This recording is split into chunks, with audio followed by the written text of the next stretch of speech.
Bonjour, bienvenue pour ce nouvel épisode de la ruée vers l'âme. C'est étrange, je regarde l'image et je vois la lumière qui est qui est comme un chakra couronne qui nimbe ma chevelure et je me dis que la lumière est là. Ouais, c'est comme un cadeau. Merci. La lumière, c'est aussi ce qui se passe souvent dans les soins, dans les accompagnements. Cette lumière qui est avec nous, qui nous guide, qui permet que l'espace et le temps n'existent plus, comme si nous étions au-delà des frontières, au-delà des limites de cette dimension. Et c'est souvent très beau. Je suis vraiment toujours très touchée et je rends grâce chaque fois pour cet accompagnement. Je repense à un soin avec une jeune femme qui avait redécouvert l'envie profonde qu'elle avait de jouer du piano, mais qui depuis des années n'osait plus et ne comprenait pas pourquoi.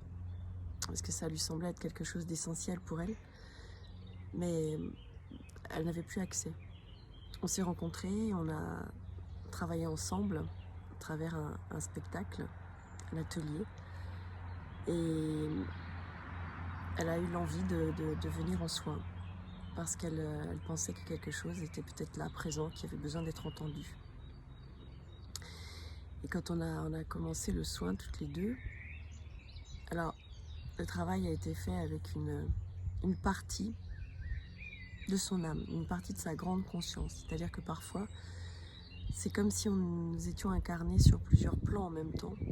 La partie de notre grande conscience, qui est là-haut dans la source encore, qu'on peut appeler notre ange gardien, notre grande conscience, en lien avec le divin et les guides et les archanges. Et puis, la partie de nous incarnée.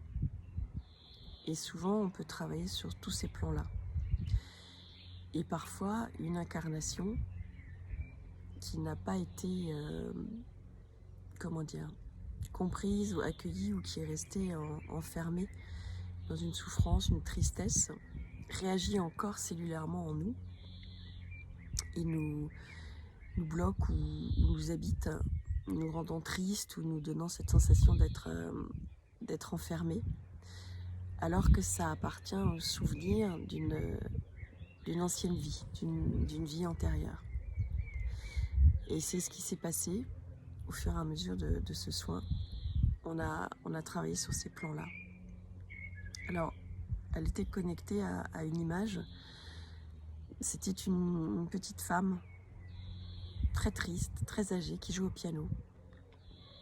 Et elle jouait du piano et elle jouait une sonate très précise depuis des années, n'ayant pas forcément la perception de sa mort, ou en tout cas sachant qu'elle était morte, mais ne pouvant pas arrêter de jouer cette sonate. Donc nous, dans le soin, avec les guides, on a regardé cette personne âgée, pour essayer de comprendre. Et ça a été très long.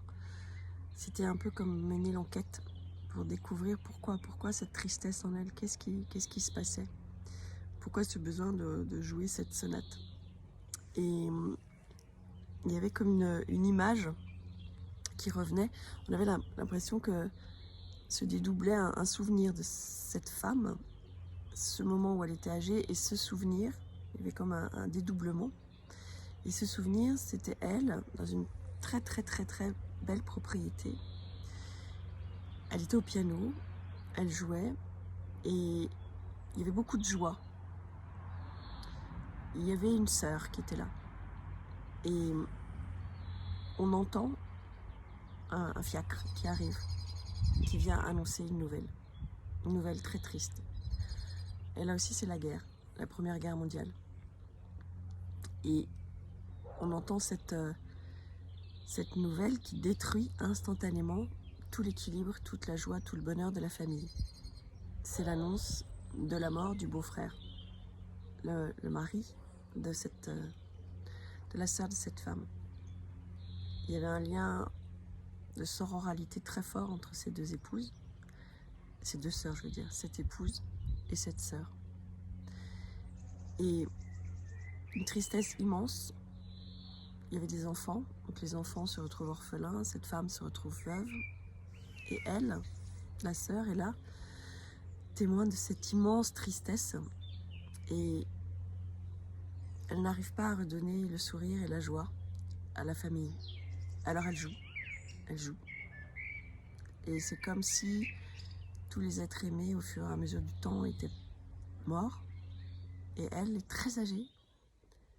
Elle est là dans sa solitude et elle continue à jouer. Il y a impossibilité pour elle de passer parce qu'elle voudrait qu'à travers la musique, on retrouve le moment heureux d'avant l'annonce de la mort.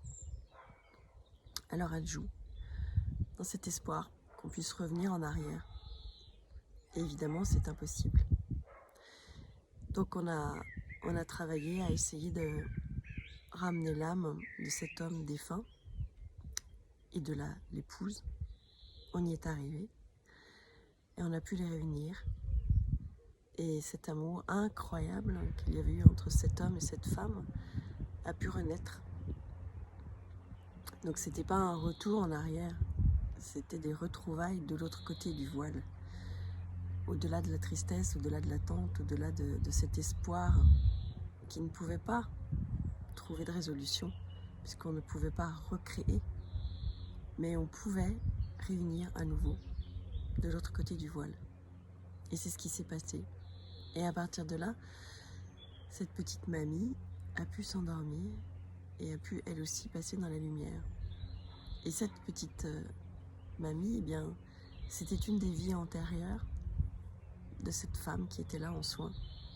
Elle l'a compris, ça lui a paru tellement évident.